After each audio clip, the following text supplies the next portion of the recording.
In a time after a big disaster wrecked the world, the oceans rose because of really fast climate changes. That made most places on Earth not good for living anymore. Some smart people, scientists, went to space to try and fix things. They spent a long time there working hard and made 80 big safe places in space around the Earth and the Moon. After that, almost everyone, about 90%, moved to these safe spots. But some, about 10%, said no and wanted to stay on Earth. At the start, everything was okay, peaceful. But later, some folks in a few of these safe places got really extreme. They made a group called the Adrian Republic. They started attacking the other safe places. They wanted all the power and didn't care who they hurt to get it. Thankfully, the rest of the people joined together to make a big team called the Allied Force. That started a really long and really tough fight that went on for many years. In the opening scene, we meet Captain Yoon Jung-yi, a courageous warrior fighting for the Allied forces. She's led her team through many tough battles against the Adrian Republic, showing incredible strength. During one intense fight against enemy mechanoids, she's hit and her hand is damaged, revealing something shocking. She's not human, but a robot. Even Captain Yun is stunned, unaware of her true identity. Suddenly she powers down, and it turns out it was all part of a virtual training session. The truth slowly unravels. Captain Yun isn't a person, but an AI version of herself. She's been in a coma for 35 long years. Her fatal injuries from a past battle led to this state. Because she was the best fighter the Allies had, they're trying to revive her using this advanced AI technology. A team of scientists from Chronoid, a tech company, approached the robotic figure to conduct diagnostics. Among them is Dr. Yoon Seo-hyun, leading a project known as Jung-yi. What makes this significant is that she's Captain Yoon's daughter. Her primary goal is to honor her mother's legacy as a hero of war, rather than a figure of defeat. To achieve this, she and other Chronoid researchers have been working on replicating Captain Yoon's brain data and integrating it into android bodies, a project they call Jung-yi. In a meeting led by Chronoid director Kim Sang-hoon, it's revealed that their focus has been on a simulation of Captain Yoon's final, unsuccessful mission. They've been attempting to extract combat-related memories from these simulations, aiming to develop an extraordinary AI using this data. Despite numerous simulations, the robot consistently faces failure for reasons yet unknown. The dissatisfaction among the higher-ups is palpable, with snarky remarks suggesting Captain Yoon could have ended the decade-long conflict between the Adrian Republic and the Allied forces if she had succeeded in her last mission. Post-meeting, Director Kim shares with Seo-hyun that the project has received conditional approval, contingent on the AI passing a crucial simulation test. Kim takes on the role of a humorous sidekick, unwavering in his support for the Jung-yi project. In a lighter moment, a new staff member named Jae Kyung engages in a conversation with Seo-hyun after conducting diagnostics on an android. He expresses his admiration for Captain Yun, considering her a superhero. In a personal revelation, Seo-hyun discloses that her mother's journey into mercenary life was driven by the need to fund Seo-hyun's childhood cancer treatments. The surgery, a success, marked a critical day for both of them. Unfortunately, on that very day, Captain Yoon was called for a mission that turned out to be her final one. The mission left her in a critical condition, leading to her eventual coma. In the present, after completing her work, Seo-hyun heads for her ethics test, a mandatory requirement for all Chronoid employees designed to distinguish between robots and humans. As she makes her way, memories flood back, particularly the poignant recollection of the last time she saw her mother. Their farewell included a warm hug and the tender gesture of rubbing each other's cheeks. Seo-hyun's routine checkup takes an unexpected turn when the X-ray results reveal the devastating news. Her childhood cancer has returned, leaving her with only 3 months to live. The doctor discusses her options, advising that the best course of action would be to copy and transfer her brain data to a prosthetic body. He outlines 3 categories of prosthetic bodies. The Type A option is the most expensive, but grants Seo-hyun equal human rights recognized by the government. Alternatively, the more affordable Type B prosthetic body comes with a catch. The government gains access to her brain data, and certain fundamental human rights like marriage, freedom of movement, and adoption are restricted. The last option, Type C, provided by the government for free, comes with its own set of compromises. Companies are permitted to utilize her brain data, creating clones for their purposes. In a poignant moment, Seo-hyun requests to visit her mother, only to discover that the doctor she's been consulting is also an android. The scene transitions to a flashback from Seo-hyun's childhood. She recalls discovering that her mother survived the critical mission but remained in a coma. The Chronoid team visits Seo-hyun and her grandmother, negotiating to cover Seo Hyun's education and living expenses in exchange for transforming Captain Yoon's body into a Type C prosthetic body. Eventually, Seo Hyun's grandmother reluctantly agrees to the condition. Back in the present, Seo Hyun visits her mother, witnessing her aged and wrinkled form still locked in a coma. Meanwhile, at Chronoid, AI model number 18 is activated and prepped for simulation. Director Kim proposes a different approach this time, instructing the researchers to shoot the android in the leg. As the simulation kicks off, the android struggles against the enemy robots, getting overpowered pretty quickly.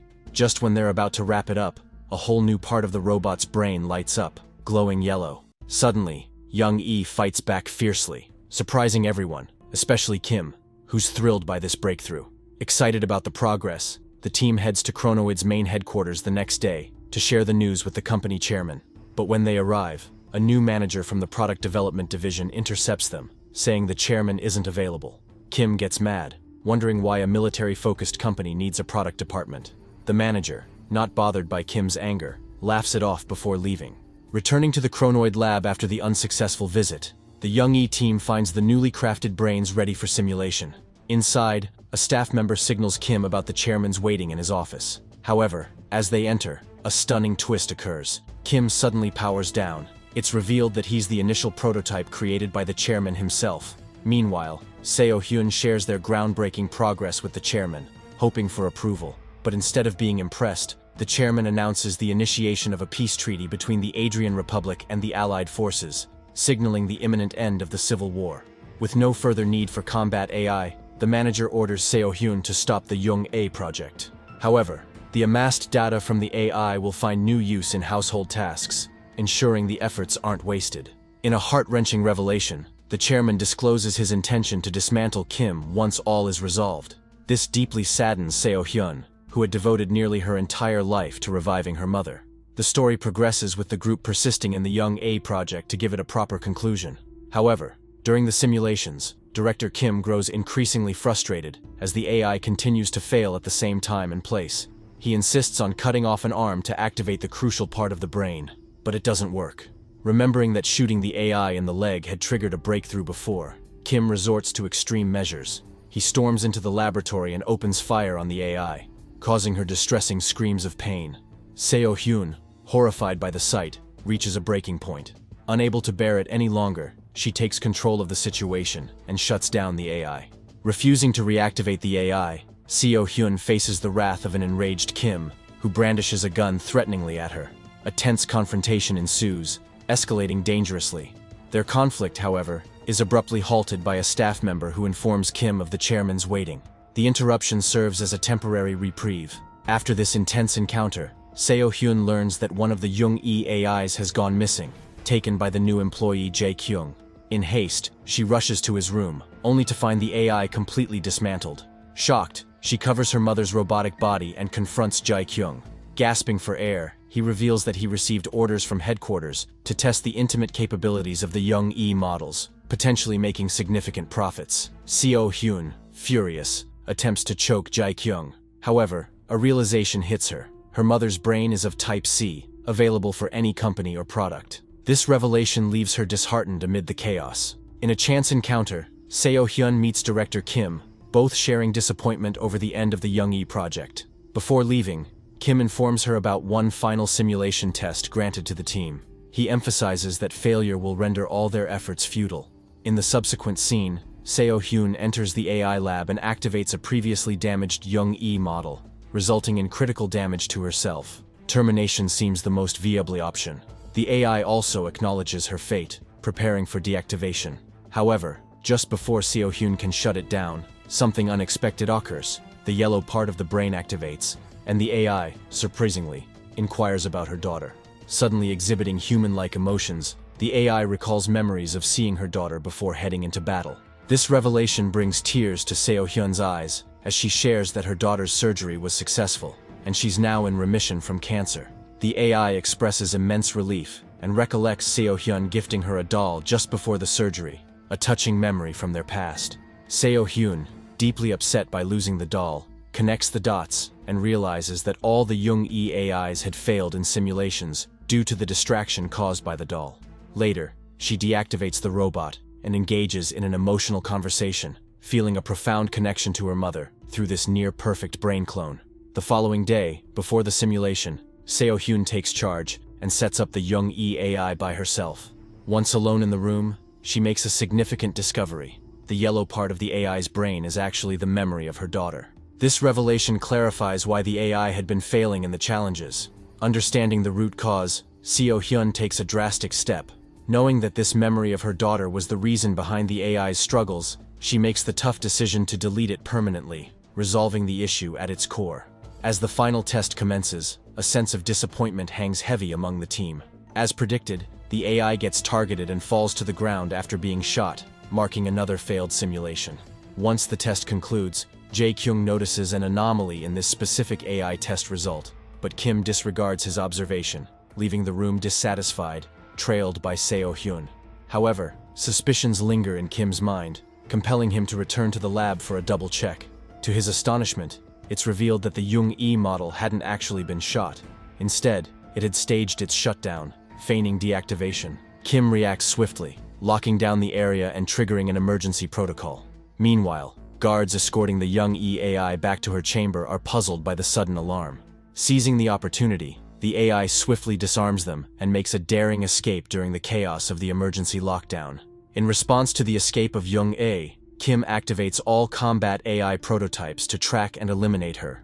Meanwhile, Seo-hyun takes drastic action by deleting all of her mother's brain data, ensuring it can never be cloned again. In a tense turn of events, Young-e enters a room filled with her clones, caught off guard by their presence. The antagonists arrive, attempting to subdue her, but the formidable AI based on Captain Yun proves too powerful. As the combat AIs continue to pour in, Seo-hyun rushes to aid her mother. In a cunning move, she transfers her own brain into one of the newer combat AI models, deceiving everyone. The mother and daughter duo make their escape aboard a futuristic Skyrail train, but Kim is relentless in his pursuit. In a heated confrontation, he injures Seo-hyun by shooting her in the shoulder. Fueled by rage, Young-e battles Kim fiercely, ultimately shooting him in the eye, a moment that triggers a shocking realization. Kim himself is revealed to be an AI. In a desperate struggle, the intense battle escalates as the AI police join the fray, making the situation seem dire. Yet, when Young-e notices her wounded daughter trembling on the floor, a fierce determination takes hold. Transforming into a ruthless fighter, she confronts each adversary with relentless precision. Eventually, Kim is thrown from the train, and one by one, the other robots meet their defeat. Afterward, Young-e rushes to aid Seo-hyun, but her daughter implores her to escape as police sirens approach. Tearfully, Seo-hyun insists that the AI is now free and urges her to flee and live her life on her terms. Reluctantly agreeing, Young-e embraces her daughter one last time, sharing a tender moment of cheek-rubbing reminiscent of their past.